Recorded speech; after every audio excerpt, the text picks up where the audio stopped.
So this is the GitLab repository in which I have already submitted the Kubernetes code and all the configuration files and everything.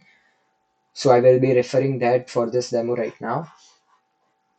So before starting with like creation of the Kubernetes cluster using Terraform, let me show the current setup.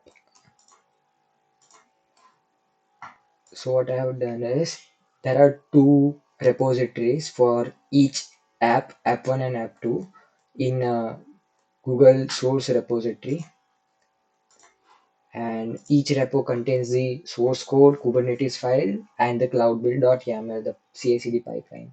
So this is for app1, and the same thing goes for app2. So these are the two repos in GCP. Apart from that, for CI/CD, if I go to Cloud Build, I have two triggers, one for each app. Yeah, so these are the two triggers attached to both repos, and the cloudbuild.yaml is being used, and it will execute once I push any commit. So that's how it is. And one step ahead, I have Artifact Repository, in which I have this repo current setup, and there are two images, app1 and app2. So now let me go to Kubernetes Engine. So there are no clusters as of now, and I will create actually one using Terraform. So let me copy the repo from GitLab, because my Terraform scripts are already submitted and present over there. So let me use that. So I will clone my repo from GitLab. I will go to the Terraform scripts configuration, and I will open the Cloud Shell, GCP Cloud Shell. I will create one folder first, and let me upload all the Terraform configuration files over there. Terraform, upload. It should be there. Yeah. So now I will download the Terraform providers first using the init command of Terraform. So the provider is being downloaded. Once that is done, I will apply this Terraform configuration files so that the cluster is created. It will first show me the plan. So this is the plan that Terraform is showing. I will just approve it, and the cluster creation should start. So yeah, the cluster is now being created, which would take around 6 minutes or so. So I will pause the recording for meanwhile, and will resume once the cluster is created.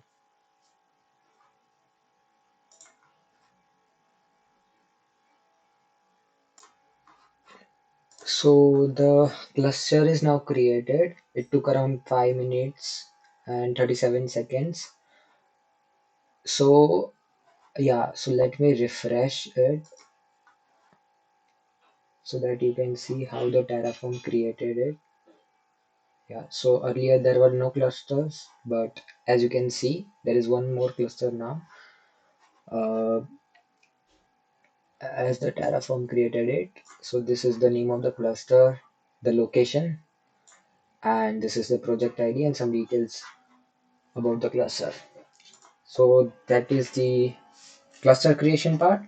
Now let's move to the change part. Let me do some changes so that the deployment happens. So let me first show the workload actually. So there is no workload, right? Currently deployed in this cluster. and there is no persistent volume claims as well. So we are yet to do that.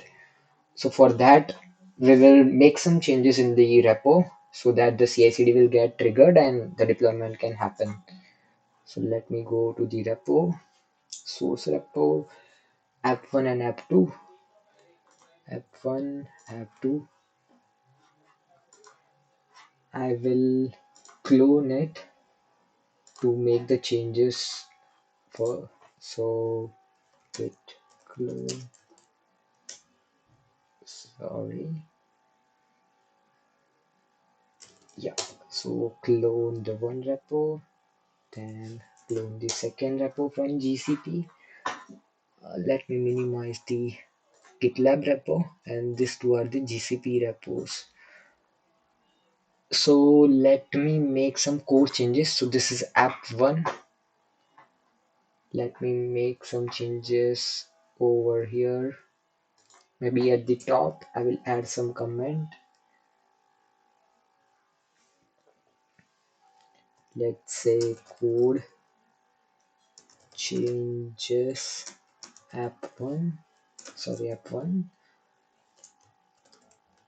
and I will do the same for app2. I will make app2 changes, something like that, just a comment so that the modification occurs. And let me move to the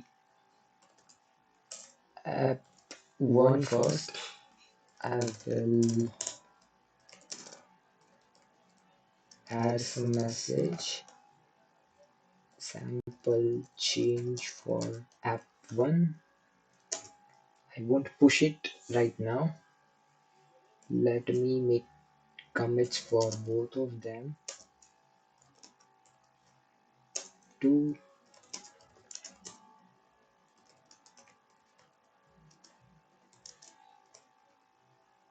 sample change for app2. Okay, so let me see the changes. So two changes are there, one for app1 and app2. So let me push now. Let me push the app1 commit, and let's push the app2 commit as well. So the commit should pop up over here in some time. Yep, sample change for app1 and sample change for app2 should also pop up over here. Yep, and now let's quickly jump to the cloud build history so that we can see the pipelines that are triggered. So as you can see, two pipelines are triggered few seconds back. Let's open one by one. App1 pipeline and app2 pipeline execution. Let's see both of them. So it's taking a while. Yeah, so this one is for app1 and this one is for app2. So there are three steps. One is build, push, and run. So let it happen. So the build happening. I don't want the cloud shell right now. Yeah, so in the first step, it will create the build for that Docker. The Docker image will be created. In the second step, it will be pushed to the artifact registry repository that we saw earlier, and then it will be deployed. So as you can see, all the three steps are now done, starting from step 0. So step 0, the build step. Then step 1, we have pushed it, and the step 3, that is the step 2, it's 0 1 2, so 0 index, and yeah, the deployment has happened. So yeah, it has happened for both of the apps. Both the containers are now deployed in the cluster. So let's see in the Kubernetes now.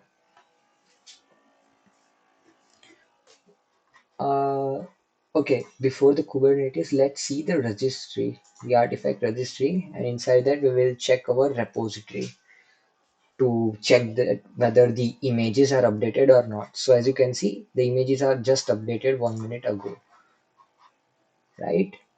So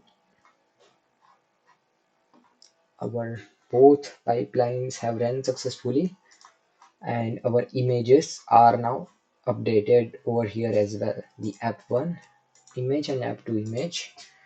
If I see,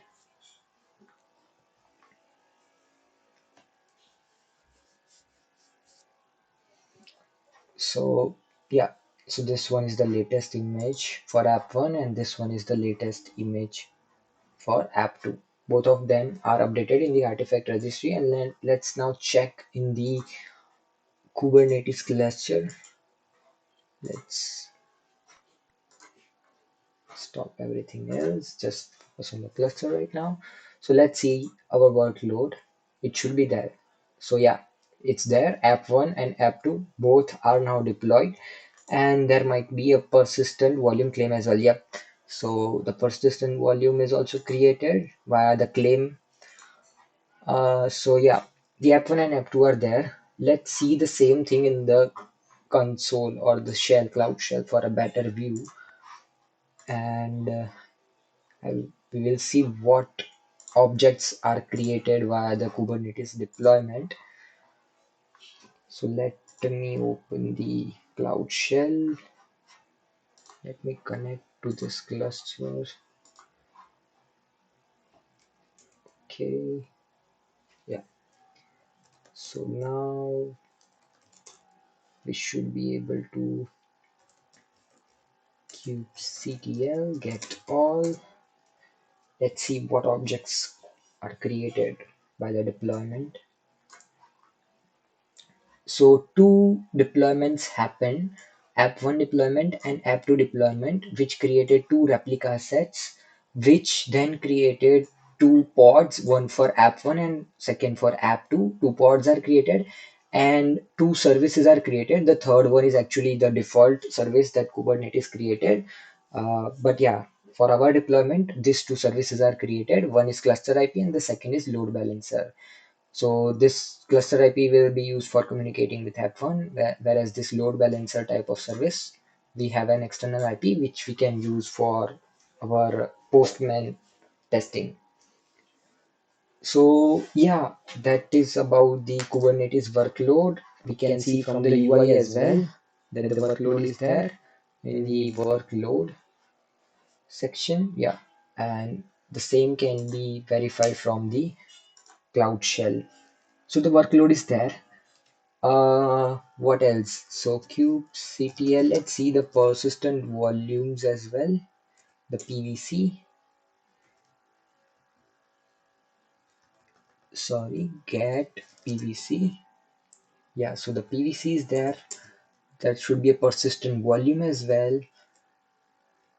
So yeah, we have it. We have our persistent volume, which is shared by both of these apps. And yep, that is all about that. Now let's see if the Postman thing works. So I will use the server provided by the TA. And what's the IP? I will change this IP. This is some old IP. This is the fresh IP which I got from the latest deployment, 3471.194.72, which is the external IP of the load balancer. I will do a submission. Let's see. Okay, so all test cases are passed and I got a score of 110, which is good. So that's the submission to the server, the Kubernetes server. And now I will show the contents of the persistent volume as well to verify like what all files that are created by the server. Server might have made some request to the store file endpoint, right? So let's see that. I have that command handy in my README file of GitLab. So this is the command. I will connect to the container which is running in the pod. I will get the pod name from here. This is my pod name. Let me paste the pod name over here. Yep. So I am inside the container of first pod, and let me see what's there in my persistent volume. So I can see that there are two files. There are two files, file.yaml and file invalid csv.yaml, and these two files were submitted by the Kubernetes assessment server when I did this validation. So yeah, these were the two files that I have in my persistent volume right now. And we can see the contents as well if you want to.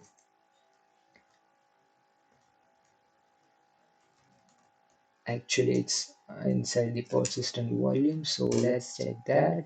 So this one is file 1 and another one is invalid, right? So let's see that as well. So this is some invalid file. So yep, that's it. We have two files along with that their contents in our persistent volume. I can see the persistent volume. Yep. Yeah, that is it. All about the persistent volume contents. That's all about this demo. Goodbye.